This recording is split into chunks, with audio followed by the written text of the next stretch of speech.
Selamat pagi, saudara-saudaraku yang terkasih dalam Tuhan Yesus Kristus. Mari, sebelum kita mulai aktivitas kita, mari kita merenungkan firman Tuhan. Tapi sebelumnya mari kita berdoa. Mari kita berdoa. Tuhan Allah Bapa kami yang bertata dalam kerajaan surga yang maha mulia, terima kasih Tuhan buat segala kebaikan-Mu yang bisa dalam kehidupan kami. Hingga sampai hari ini Tuhan Yesus, kami ada semua anak kebaikan-Mu Bapa. Bapa, sebentar Tuhan kami dalam merenungkan firman-Mu Tuhan. Mari Tuhan berfirmanlah bagi kami Tuhan. Dan bila setiap firman yang berikan pada kami Tuhan menjadi rema dalam kehidupan kami Tuhan. Kami menyerahkan semuanya ke dalam tangan-Mu Tuhan Yesus.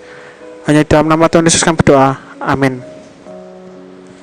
Baik, firman Tuhan pada hari ini berjudul Dunia dalam Masa Persalinan. Bacaannya diambil dalam Roma 8 ayat 18 sampai 25. Demikian firman Tuhan. Pengharapan anak-anak Allah. Sebab aku yakin bahwa penderitaan zaman sekarang ini tidak dapat dibandingkan dengan kemuliaan yang akan dinyatakan kepada kita. Sebab dengan sangat rindu seluruh makhluk menantikan saat anak-anak Allah dinyatakan. Karena seluruh makhluk telah ditaklukkan kepada kesia-siaan, bukan oleh kehendaknya sendiri, tetapi oleh kehendak Dia yang telah menaklukkannya. Tetapi dalam pengharapan, karena makhluk itu sendiri juga akan dimerdekakan dari perbudakan kebinasaan dan masuk ke dalam kemerdekaan kemuliaan anak-anak Allah. Sebab kita tahu bahwa sampai sekarang segala makhluk sama-sama mengeluh dan sama-sama merasa sakit bersalin. Ayat 23. Dan bukan hanya mereka saja, tetapi kita yang telah menerima karunia sulung roh, kita juga mengeluh dalam hati kita sambil menantikan pengangkatan sebagai anak, yaitu pembebasan tubuh kita. Sebab kita diselamatkan dalam pengharapan, tetapi pengharapan yang dilihat bukan pengharapan lagi.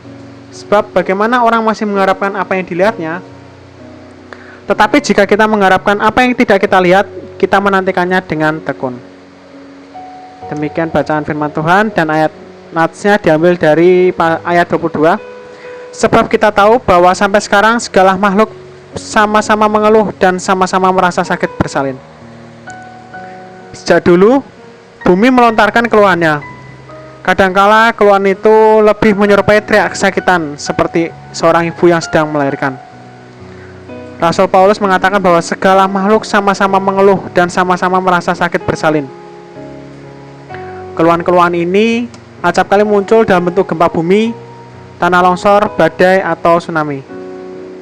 Sebuah lagu yang diciptakan Sarah McLachlan berbicara mengenai ketidakstabilan ini dan akibat-akibat tragis yang kerap muncul sebagai akibat guncangan geologis. Salah satu baris lagu yang berjudul World on Fire ini memberikan suatu gambaran yang berhubungan dengan tragedi. Aku melihat surga dan aku menemukan suatu panggilan, sesuatu yang dapat kulakukan untuk mengubah saat ini. Tetaplah tinggal di dekatku saat langit runtuh, aku tidak ingin ditinggalkan sendirian. Kita tidak sendirian dalam merindukan kembalinya Yesus, Juru Selamat kita. Saat kita menunggu, Dia selalu menemani kita. Seperti bumi, kita berseru dan meracau agar Allah membenahi banyak hal. Sebagai para pengikutnya, kita dipanggil untuk menanti dengan tekun. Di ayat 25. Walaupun berada di tengah ketidakpastian duniawi. Kala semua ciptaan akan dimerdekakan dari perbudakan kebinasaan dan masuk ke dalam kemerdekaan kemuliaan anak-anak Allah.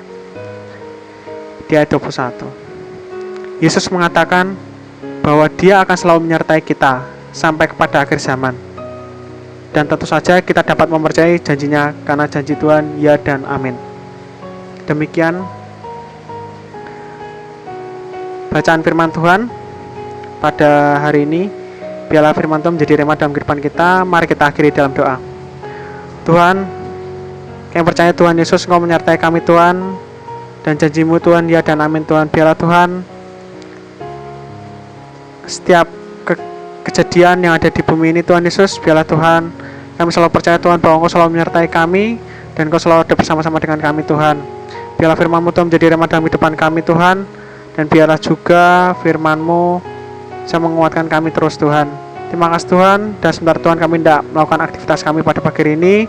Siswa yang belajar maupun guru yang mengajar Tuhan, berikanlah kami hikmat-Mu Tuhan agar kami bisa melakukan pekerjaan kami dengan baik. Hanya di dalam nama Tuhan Yesus kami berdoa. Amin.